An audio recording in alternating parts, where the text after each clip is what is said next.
All right, you gotta remember something. Egyptian people, they were the result of other cultures. All right, that's what they were. All right, they were the result of other cultures. So Egypt is known as the daughter of Ethiopia. You understand what I'm saying? Civilization, we gotta understand something. Civilization started from south, what we know as south, to north, because the Africans, they didn't use south, what we call south today. That was their north. Not until the Europeans came about that it got flipped up, because the Nile Valley, which is a 4,000 mile long river, extends, and it goes from south to north. It's like one of the only rivers that go from south to north, the water.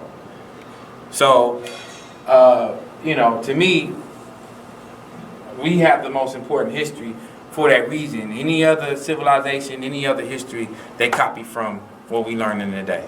And so that's why I got to get this down packed before we can even go any further to talk about any other civilization. Because when you get this down, this is a result. And the only reason why the Egyptian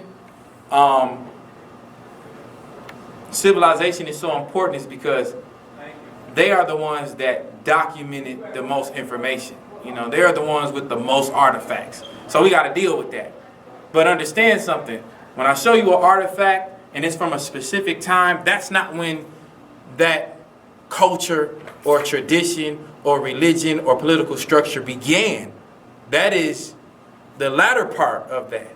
So they probably had that tradition and culture and political setup for thousands of years.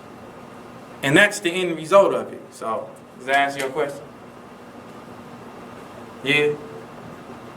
Is it? That's your question? That's it? This is the palette that Quabell found between Upper and Lower Egypt. And if you notice, this is a king named King Narmer. This palettes back then were known to grind up cosmetics, but eventually became a statement of art. So this palette is bigger than the average palette used to grind up cosmetics and to grind up different things in ancient Egypt. This particular palette represented something. And what it represented was the unification of Upper and Lower Egypt. This is when the dynasties began. Here you can see King Narmer. He has his arm raised up with a rod in his hand. In his other arm, he has his enemies. Enemies that rose against him. All right? Now, as you can see, he's wearing what type of crown? Upper Egypt crown. On the back of the palette, he's wearing a crown of Lower Egypt. All right? There's a lot, you know, they say pictures is worth 1,000 words, and I believe that because there's a lot to be said in this particular palette. And I'm going to have to talk about that next week because this is a lot. But before we close, I want you to notice once again the African features. All right? The afro, the nose, the ears. All right? This is definitely Egyptian attire. All right? And if you notice, the features of his enemy are a little bit different than his features. All right? As you can see, his enemies at the bottom of his feet. All right? There's mention in the Bible that enemies are under Jesus' feet, or, you know, enemies are under my feet. Sometime in church we used to say that, Satan, he's under my feet. You know what I'm saying? But where that's what this come from, right here. That concept, yeah, it came from Egypt. It didn't come from the Bible. It came from Egypt. If you notice, a lot of artifacts had their enemies at the bottom of their feet. As a matter of fact, some of the thrones that they found, the footstool of the throne would have their enemies at the bottom of the footstool.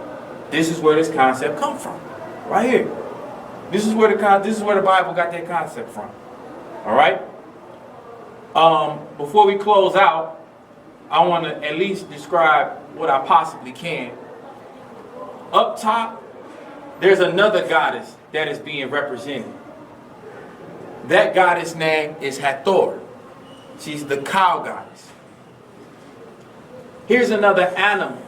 And the average person that might look at that, they might say, well, that's just a bird. But really, that's a hawk or a falcon representing Horus or Heru or the hawk god or the falcon god. All right? King Narmer or King Menes, M-E-N-E-S, is also known as the Horus god. He's also known as the Horus ruler. He's also known as the Horus king. All right? So that's where this comes from. Okay? So you got Hathor, you got Horus or Ru, you got him wearing the upper Egypt crown, you got the features that look like he's from African descent. You got another feature from African descent. This particular person in the background, if you notice, he's holding King Narmer's sandals. If you notice, King Narmer right now is barefooted. The reason why he's barefooted, because this was representation of him walking on holy ground. Now, if you notice in the Bible, it talks about a lot of people and a lot of prophets walking on holy ground. This is where they got this concept from. All right? And there's his servant in the back, or his armor bearer, holding his sandals while he's conquering his enemies in the name of Horus and in the name of Hathor. Are y'all following what I'm saying? Are y'all with me? Okay. We still got some battery left? All right. Another thing I want you to pay close attention to is the back. And on the back, you notice two creatures, two feline creatures. All right? And these creatures' necks intertwine. These necks and these creatures represent the unification of Upper and Lower Egypt, when Egypt became one. Okay? That's why on the back, King Narmer is wearing the Lower Egypt crown and he's wearing the Upper Egypt crown. Whoever put this together, they knew that King Narmer was responsible for bringing Egypt together. All right?